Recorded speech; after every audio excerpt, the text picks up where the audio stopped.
Bismillahirrohmanirrohim. Assalamualaikum warahmatullahi wabarakatuh. Sahabat semuanya yang dirahmati Allah. Sesungguhnya diri yang menjadi diri dalam keakuan setiap pribadi berada dalam kejujuran, rasa percaya bahwa dia berasal dari Allah, Zat yang maha sempurna dengan segala sifat, asma dan af'al, yang berpangkat Tuhan. Suatu hubungan yang paling hakiki antara diri pribadi dengan Tuhannya telah ada sejak bermula adanya diri. Dan hubungan itu berada dalam wilayah sifat Tuhan itu sendiri.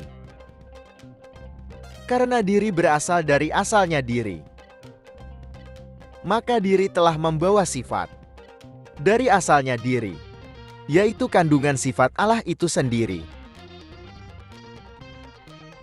Jika kata diri hanya sebuah kata sebutan, maka yang disebut diri tiada lain adalah sifat.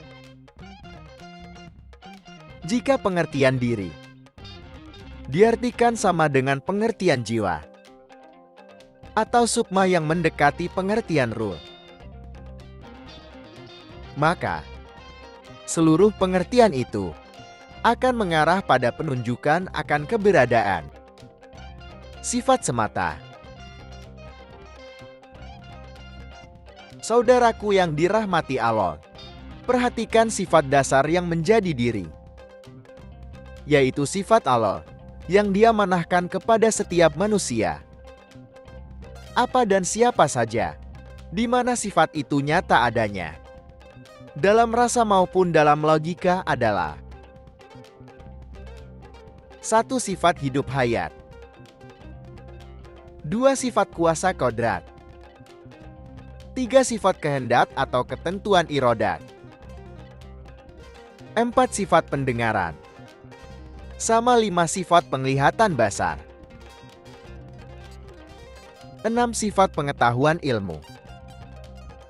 7. Sifat perkataan kalam. Ingat bahwa ketujuh sifat dasar itu berkeadaan gaib adanya. Setiap manusia dapat merasakannya, namun terkadang sulit untuk mengakuinya. Sifat dasar yang gaib itu bersembunyi di balik jasad kasar jasmani, yang kemudian menjadi batinnya diri, yang menjadikan jasad ragil melaksanakan kegiatan sebagai kehidupan bagi batin itu sendiri. 8 ketujuh sifat itu dijelaskan dengan sifat keadaan tentang adanya wujud. 9 ketujuh sifat itu dijelaskan dengan sifat keadaan tentang sedianya kidam. 10 ketujuh sifat itu dijelaskan dengan sifat keadaan tentang kekalnya bako. Maka genap dan sempurnalah manusia secara sifat dasar, yang dengan itu manusia dipercaya oleh Allah untuk menjadi khalifah di muka bumi, sebagai wakil diri Allah sendiri, sebagai pencipta yang memiliki sifat maha, yaitu 1. Sifat maha hidup hayun. 2. Sifat maha kuasa kadirun. 3. Sifat maha berkehendak atau menentukan muidun. 4. Sifat maha pendengaran atau mendengar samion. 5. Sifat maha penglihatan atau melihat basyirun. 6. Sifat maha mengetahui alimun. 7. Sifat maha perkataan atau berkata-kata kolamun. 8 ketujuh sifat itu dijelaskan dengan sifat keadaan tentang adanya wujud. 9 ketujuh sifat itu dijelaskan dengan sifat keadaan tentang sedianya kidam. 10 ketujuh sifat itu dijelaskan dengan sifat keadaan tentang kekalnya bako. 11 ke-7 sifat Maha itu dijelaskan dengan sifat keadaan, berdiri dengan sendirinya. 12 ke-7 sifat Maha itu dijelaskan dengan sifat keadaan, berlainan dengan segala yang baharu. 13 ke-7 sifat Maha itu dijelaskan dengan sifat keadaan esa. Maka genaplah bilangan sifat wajib bagi alam, yang dengan itu terbitlah asma yang menjadi gelar kemampuan bagi Allah untuk menyelenggarakan segala hukumnya yang terbentang dalam hafalnya. Sifat melahirkan asma, dan asma melahirkan hafal.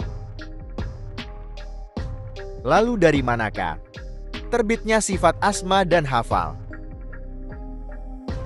Saudaraku sang sejati, tiada disangkal bahwa zat yang menjadi diri Allah itulah sebagai asal terbitnya sifat asma dan hafal.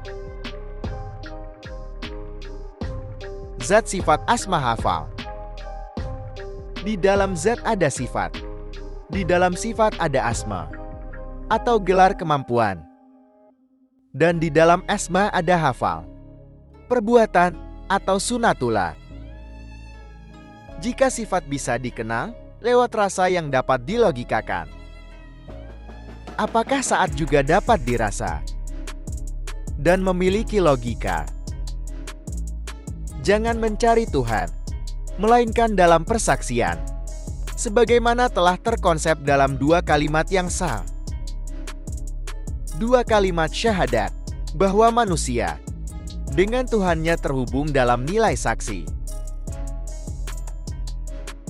Maka demikian juga keadaan bagi zat, di mana sering kita mendengar pernyataan tentang zat Tuhan, janganlah dikari. Oleh karena itu, jabaran ini tidaklah mengarah kepada pencarian zat, melainkan dalam persaksian semata. Semoga bermanfaat. Salam.